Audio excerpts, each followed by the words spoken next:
മറ്റൊരു ദുഃഖകരമായ ഒരു വാർത്തയിലേക്കാണ് നമ്മൾ പോകുന്നത്. ഗണേശോത്സവ ഘോഷയാത്രയിലേക്ക് ട്രക്ക് ഇടിച്ചു കയറി 8 മരണം.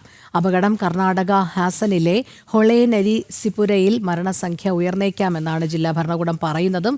ദേശീയപാത 373 തിരക്കേറിയ മേഖലയിലാണ് ഗുഡ്സ് ട്രക്ക് ഘോഷയാത്രയിലേക്ക് പാഞ്ഞു കയറിയത്. മരിച്ചവരുടെ കുടുംബങ്ങൾക്ക് 5 ലക്ഷം രൂപ അടിയന്തര ധനസഹായം പ്രഖ്യാപിച്ചു. എസ് നന്ദഗോപൻ ചേരുന്നു. നന്ദൻ പറയും.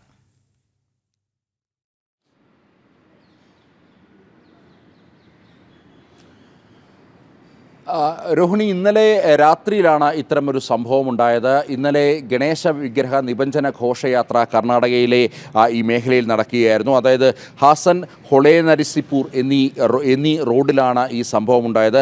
അവിടെ ഈ ഗണേശ വിഗ്രഹ ഘോഷയാത്ര നടക്കുന്നതിനിടയിലേക്ക് ഒരു ചരക്ക് വാഹനം അമിതമായ സ്പീഡിൽ അവിടേക്ക് പാഞ്ഞെത്തുകയും ഈ ജനക്കൂട്ടത്തിനിടയിലേക്ക് ഇടിച്ചു കയറുകയുമായിരുന്നു ഉണ്ടായിരുന്നത്. 8 പേരുടെ മരണം സ്ഥിരീകരിച്ചിട്ടുണ്ട്. അതേസമയം 25-ലധികം പേർക്ക് ഗുരുതരമായി പരിക്കേറ്റിട്ടുണ്ട് എന്നുള്ള വിവരങ്ങളും ലഭിക്കുന്നുണ്ട്. മരണസംഖ്യ ഇനിയും ഉയർന്നേക്കാം എന്നുള്ളതാണ് ജില്ലാ പോലീസ് അടക്കം വ്യക്തമാക്കിയിരിക്കുന്നത്. നിലവിൽ ഈ മരണപ്പെട്ടവരൊക്കെ തന്നെ വളരെ ചെറുപ്പക്കാരാണ്, വിദ്യാർത്ഥികളാണ്. 18 വയസ്സും 20 വയസ്സും ഒക്കെ ഉണ്ടായിരുന്നവരാണ്. പരിക്കേറ്റവരും കൂടുതലായിട്ടും യുവജനങ്ങളാണ്. ഈ പരിപാടിയിൽ കൂടുതലായി ഈ ഗണേശ വിഗ്രഹ നിബഞ്ജന ഘോഷയാത്രയിൽ കൂടുതലായി പങ്കെടുത്തത് യുവജനങ്ങളാണ്. അതുകൊണ്ട് തന്നെയാണ് മരണപ്പെട്ടവരിൽ ഏറിയ പങ്കും ഈ യുവജനങ്ങളായി പോയത്.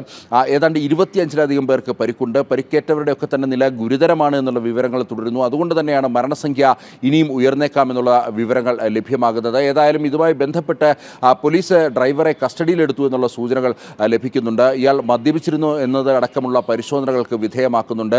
വാഹനത്തിന് ഏതെങ്കിലും തരത്തിലുള്ള കേടുപാടുകൾ ഉണ്ടായിരുന്നു എന്നുള്ളതും പരിശോധിക്കുന്നുണ്ട്. മാത്രമല്ല ഏതെങ്കിലും അട്ടിമറി സാധ്യതകളും ഇവിടെ പരിശോധിക്കപ്പെടുന്നു എന്നുള്ളതാണ് യാഥാർത്ഥ്യം.